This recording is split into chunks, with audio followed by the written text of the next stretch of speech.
이혼하지 않을 것이라고 생각했습니다. 링 비디오 https://downsub.com/물음표 URL 등호 https://www.youtube.com/watch 물음표 v 등호 phm3i 밑줄지 8tc요.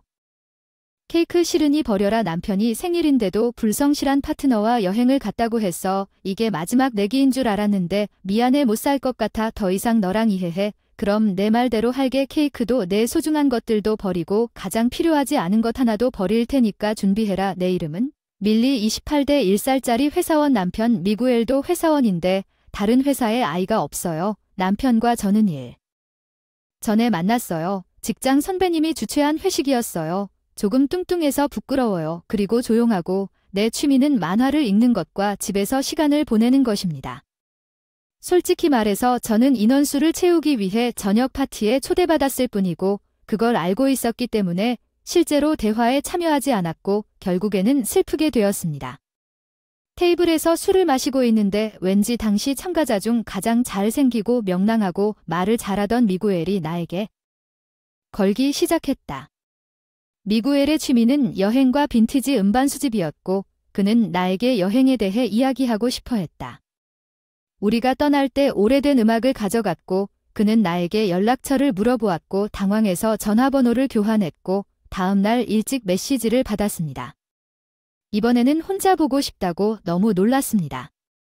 처음에는 일종의 벌칙이라든가 나한테 뭔가를 팔겠다는 건지 그래도 기뻤기 때문에 동의하고 그날 저녁을 같이 먹은 뒤 그 사람이 자주 해서 여러 번 데이트를 했고 나에 대한 마음을 고백했다.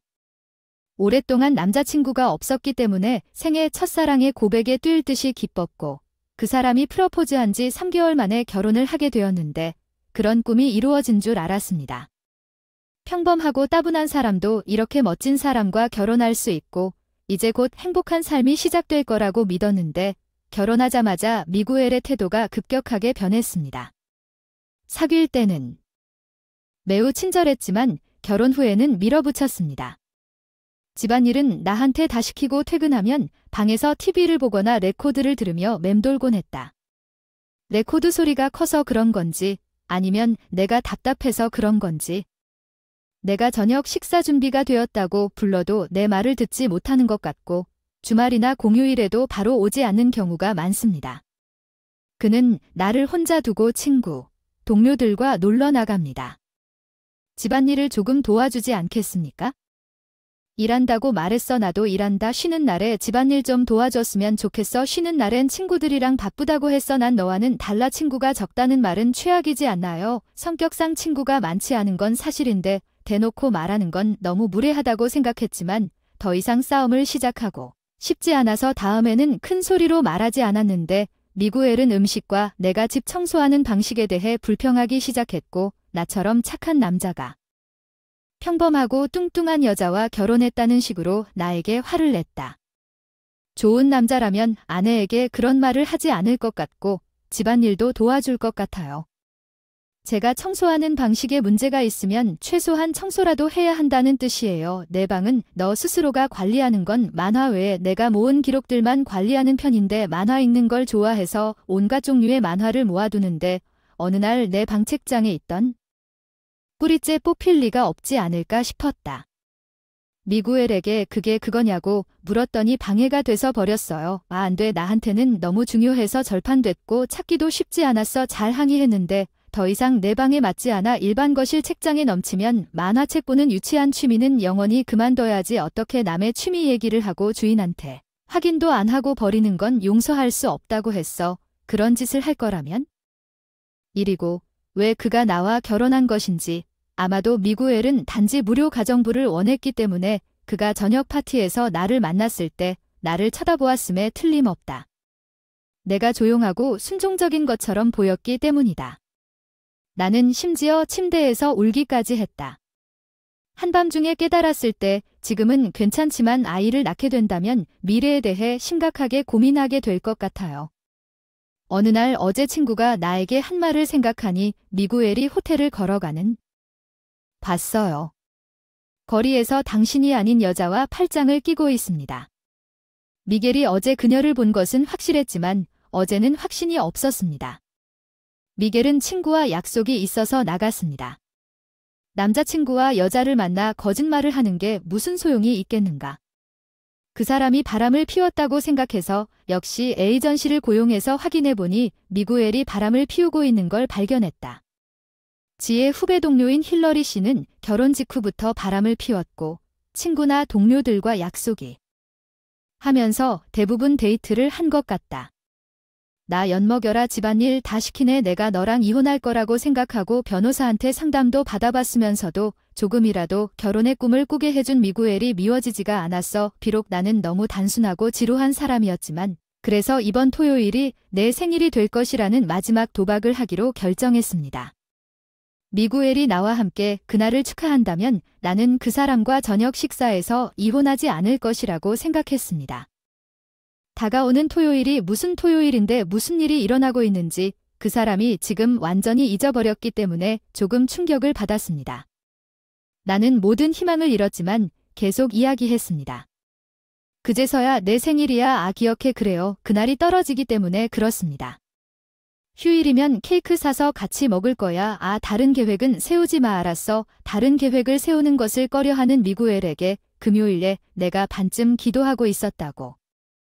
생일 전날 저녁을 먹고 있었어요. 내일 출장을 가는데 내일이 생일인데 같이 케이크 먹기로 약속했어요. 이미 예약을 해놨으니까 무슨 말을 해도 내 거라고 해도 상관없어요. 일이니까 내일을 좀 더 이해해줬으면 좋겠어. 내일 출장을 갈 예정이라 1박 2일 동안 자리를 비울 예정이라 일요일 저녁까지는 돌아오지 않을 거야. 그때 그 사람이 가방을 준비하라고 해서 예약한 케이크는 어때요? 싫다고 그냥 했더니 대체 뭔데 생일인데 케이크 예약하느라 고생했는데 너무 쉽게 버리라고 했더니 정말 안타깝네요. 애초에 그 사람 정말 출장 중이었나 의심스럽네요. 미구엘이 목욕하는 동안 휴대폰을 확인하다가 바람피는 파트너와의 통신을 찾았습니다. 이번 토요일에 미구엘과 그 바람둥이 사이의 다음 대화를 찾았습니다. 가자. 1박 2일 어딘가로 여행을 가는데 온천에 가고 싶어요. 바다 근처는 어때요? 로켓에 예약할게요. 그런데 아내분은 괜찮다는 아시나요? 배우는 게 느리다. 사실 이번 주 토요일은 밀리의 생일인데 그녀가 나에게 함께 축하하자고 했지만 나는 그녀에게 선물 같은 것을 사주는 수고를 겪고 싶지 않았기 때문에 힐러리와 함께 여행을 가야겠다고 생각했습니다. 깜짝 놀라서 울 뻔했지만 참으면서 핸드폰으로 교환이 진행되는 화면을 찍어봤습니다. 선물 같은 건 받고 싶지 않고 그냥 그 사람이랑 케이크라도 먹고 싶었어요. 피우는 파트너와의 대화를 봤을 때 그 희망이 완전히 사라져도 그 사람은 여전히 나를 사랑했다고 믿어요. 그러면 내 생일날 난 문 앞에 잘 있어요. 나는 퇴근하는 동안 나 출장 가서 방 청소했어. 미구엘이 뻔뻔스럽게 요구했지. 그런데 오늘 예약한 케이크를 가져갈 건데 내가 그걸 버리길 정말 원하는 거야. 끈질기게 난 괜찮다고 했어. 난 내 방 청소하고 다른 다 버릴게. 난 원하지 않아. 알았어. 그럼 난 그걸로 갈게. 미구엘은 출장을 갔다. 대신 불륜 여행을 갔다. 내가 던지는 게 괜찮냐고 물었을 때 당연히 원치 않았던 말을 지금 당장 음성 녹음기에 녹음했으니 다시 되돌릴 수는 없겠죠. 미구엘 방에 들어가서 진공 청소기로 청소하고 창문을 닦았습니다. 다음 단계는 제거하는 것이었습니다. 불필요한 물건들 헌옷톤. 미구엘이 수집한 문구류와 음반을 모으는 돈이 꽤 들고 손도 많이 댔다. 그때 비용이 얼마나 들었는지 기억나는데 이 물건들을 다 모아서 창고에 넣어두었다. 그리고 완성된 이혼 서류를 거실 탁자 위에 올려두고 집을 나섰습니다. 이제 생일이니까 마음껏 쓰도록 할게요. 먼저 예약해둔 케이크를 찾으러 갔다가 고급 호텔의 방을 잡았어요. 꼭 가보고 싶었던 케이크를 호텔방에서 먹었다고 미구엘이 버리라고 했는데 음식을 낭비할 수가 없어서 둘이서 먹었는데 맛있긴 한데 다시 살을 찌려고 다이어트를 본격적으로 해야 해서 호텔 주변 매장도 둘러보고 근처 바다도 산책했어요. 쉬는 날엔 집안일만 하고 있어서 이렇게 우아한 휴가를 보낸 적은 없었어요. 오랫동안 이런 생각을 하던 중 일요일 밤에 미구엘에게서 전화를 받았습니다. 사실 전화를 받고 싶지 않았지만 어쩔 수가 없었습니다. 야 지금 어디야? 나 방금 회사에서 돌아왔어. 여행을 갔는데 집도 없고 저녁도 안 만들었잖아. 우아한 분위기를 놓치지 않을 거야. 무슨 이유에서인지 호텔에 묵고 있어. 근처에 해변이 있는데 정말 아름다워. 사진 보내줘. 무슨 소리 하는 거야. 난 상관 안 해. 왜 내 저녁 식사가 있는 호텔에 묵고 있는 거야. 바닥에서 이혼 서류를 발견했는데 그게 무슨 뜻이야. 내 말은 내가 뭘 할지 안다는 거야. 그걸로 종이 비행기를 접는다는 말은 하지마. 그렇게 바보는 아니잖아. 이름을 관공서에 보내달라는 말은 이혼하자는 말이지. 네, 그렇죠. 솔직히 난 지겹다. 너는 휴일에 나를 혼자 두고 놀고 집안일을 전혀 도와주지 않는다. 저녁을 준비하지 못했다고 나에게 전화해서 화를 내는 것은 불가능하다고 생각했다. 애초에 그게 뭐야? 방에서 봤는데 내 음반이 없어졌어. 무슨 일이야? 만약 음반이었다면 내가 버렸어. 이렇게 말하는데 미구엘 목소리가 더 커져서 버렸어. 바보 같은 소리 하지마. 그거 생각하는 거 알지만 너 출장 갔을 때 안 된다고 해서 버리면 안 되니까 버렸어. 교환 내용이 녹음기에 녹음되어 있는데 넌 내 아끼는 만화책도 버렸어. 그렇지 않느냐. 어쨌든 나한테 이렇게 일방적으로 이혼 서류를 맡기지 마세요. 알겠습니다. 그럼 며칠 뒤에 한번 만나서 이야기하자. 솔직히 말해서 더 이상 미구엘을 보고 싶지 않았지만 만날 수밖에 없었습니다. 논의하기 위해 변호사 사무실에 며칠 동안 보지 못했습니다. 그의 옷은 허름하고 머리는 덥수룩했습니다. 나는 다림질을 하곤 했습니다. 그의 헤어 트리트먼트가 거의 다 떨어질 줄 알았는데 그래서 그의 머리가 그런 것인지 궁금했습니다.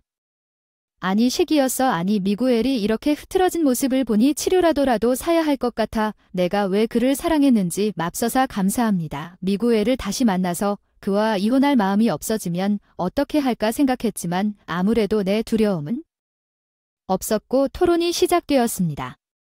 처음에 이혼하려는 내 욕구는 변하지 않았다고 말하고 싶습니다. 이 정도의 위자료를 지불할 의향이 있습니다. 미겔은 내가 제안한 금액인 $30,000를 보고 외쳤습니다. 밀리 이것도 마찬가지입니다.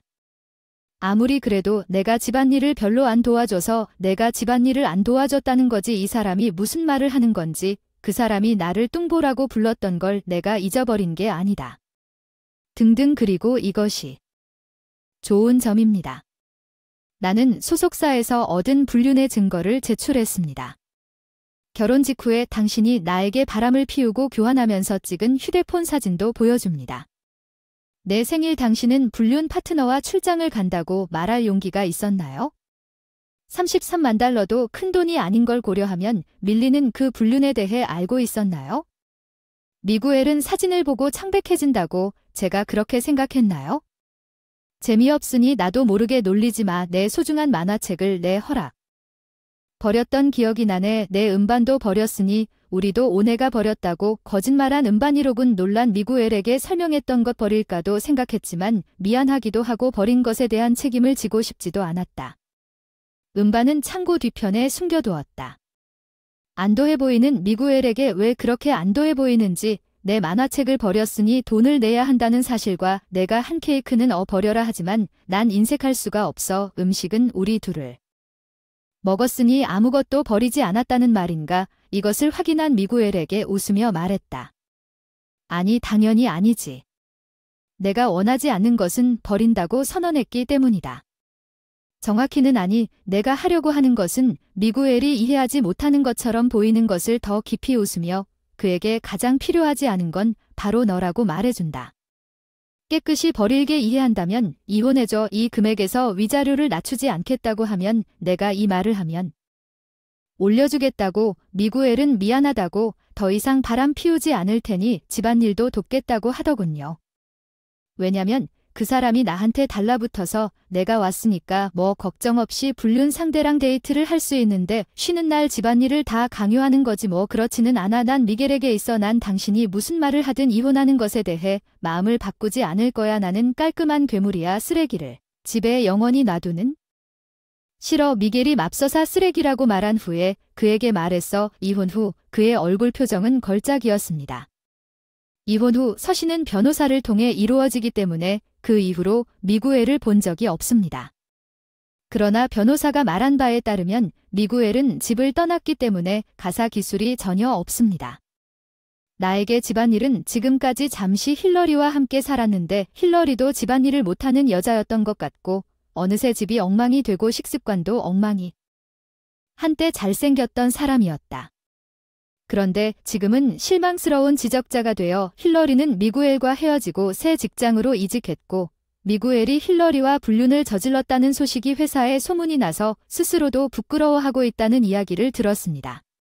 엄청난 위자료 때문에 회사를 그만둘 수 없다고 하더군요. 저도 직장을 바꾸고 이사를 나가서 이제 혼자 생활이 편해졌습니다. 명절 전까지는 예전처럼 집안일을 안 해도 돼요. 아무도 말해주지 않고 행복하고 스트레스가 덜해서인지. 맞나요?